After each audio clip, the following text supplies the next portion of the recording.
all of that happens, please welcome to the stage your entertainment lead host, Brandon.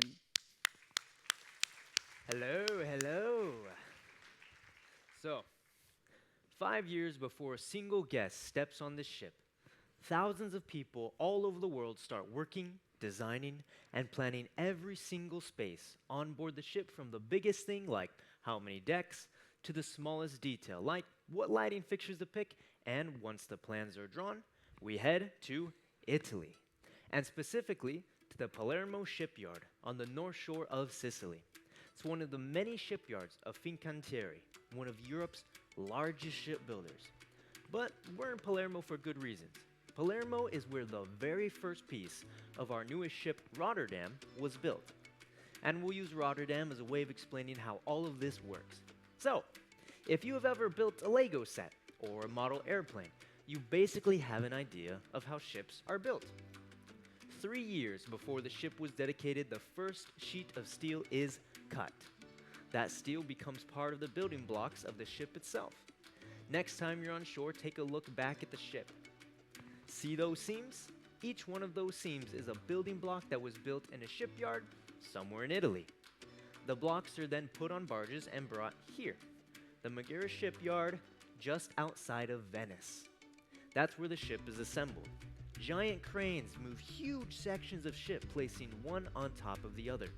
And when they're joined together, it's all unbelievably precise down to the millimeter, until the ship itself starts to take shape. But that's just the outside. The staterooms are built in a factory and delivered separately. Each stateroom is in its own box that is slotted in like a dollhouse, but a dollhouse with the instructions that say some assembly required. Wouldn't it be nice if it came with a bed fully made? Art is hung, carpet is laid, and 5 years after we decide to press go, our city is built. But it is not enough just to have a ship. We need power, we need water, and we need to figure out how to provide all of that while keeping everything safe and clean.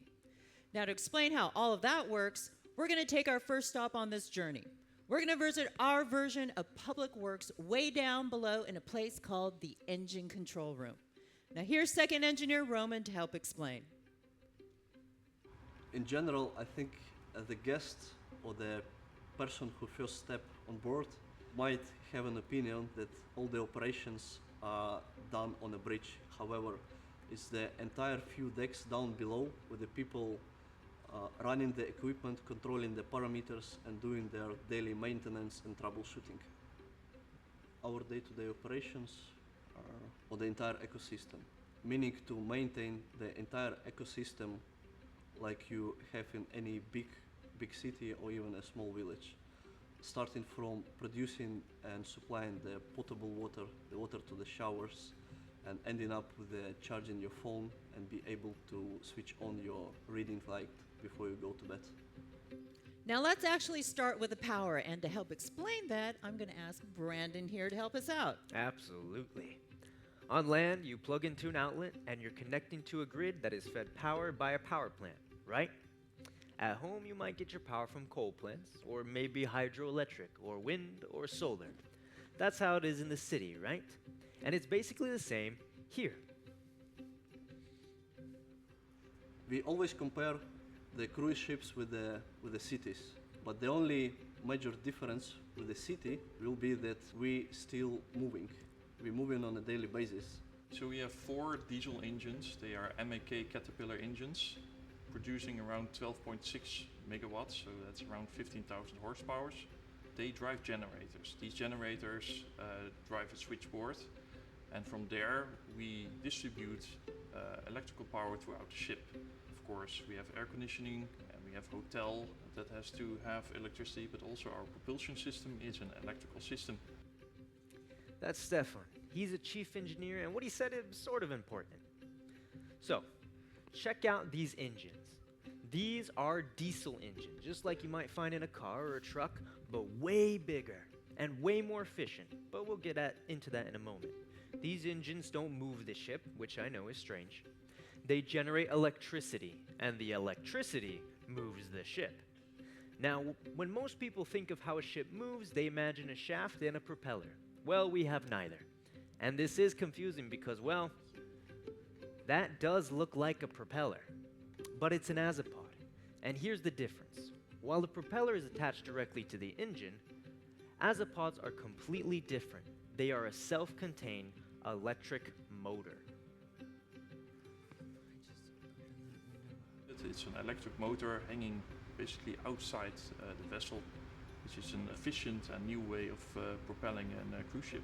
The azipod system is two azipods, and these can turn 360 degrees, making sure that the ship is very maneuverable, but also because of the design of the azipod, they're very fuel efficient.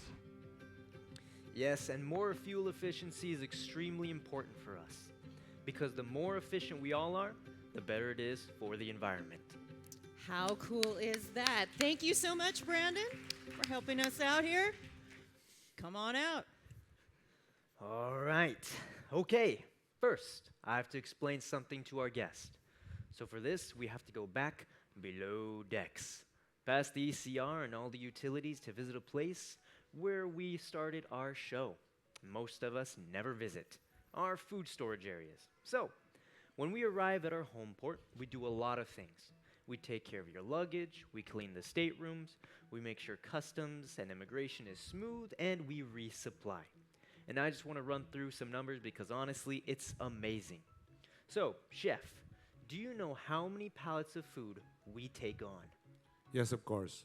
For example, on a cruise like this voyage, we usually take on about 90 pallets of food on every day that we load goods. In the case of this cruise, that was Seattle. By the way, if 90 pallets doesn't sound like all that much, that's about 5,000 cubic feet or about 140 cubic meters. Okay, Chef, how much flour do you think we bring on? It's going to be a ton. That is correct. Okay, good. Let's do another and let's get our friends involved. You all can play along and we'll do it as multiple choice. How many pounds of carrots do you think we use every day? 68 pounds or 75 pounds? Right, 75 pounds or about 33 kilos. How about onions? Yes, 100 pounds or 45 kilos. What about bananas? 160 pounds, about 72 kilos. Okay, here's where it gets difficult.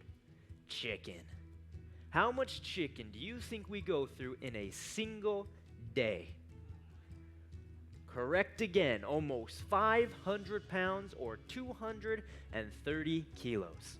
We do 40 pounds of coffee, 80 pounds of tomatoes, and 350 pounds of rice every day of our cruise. And it's all stored in facilities like these. We have dry storage. For things that don't need refrigeration, we have cool storage. And then we have freezers, dozens of freezers that keep everything fresh and cold. Here's Ronald. He's a member of our culinary team. When you count all the refrigerator, we have 400 to 500, and that's all only in the main galley.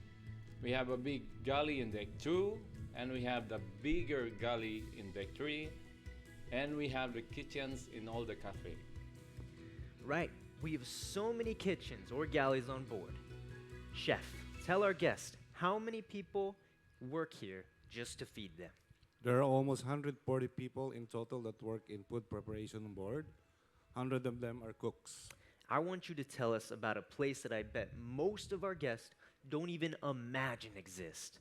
Tell us about the bakery. Yes, we have actually a bakery on board. Everyone asks us if our breads are frozen, but we make it fresh. And it's not just the bread. No, we make the pastry, the hot dog rolls, the hamburger buns, the pizzas, the pretzel, everything. We start in the middle of the night, and by the time the guest wakes up, we have fresh bread and pastry for them. Actually, Chef, it's before you wake up. Correct. But yes, those were all made in our bakery. And I want to share a story. We heard because it turns out our guests aren't the only ones looking for something sweet to eat in the middle of the night.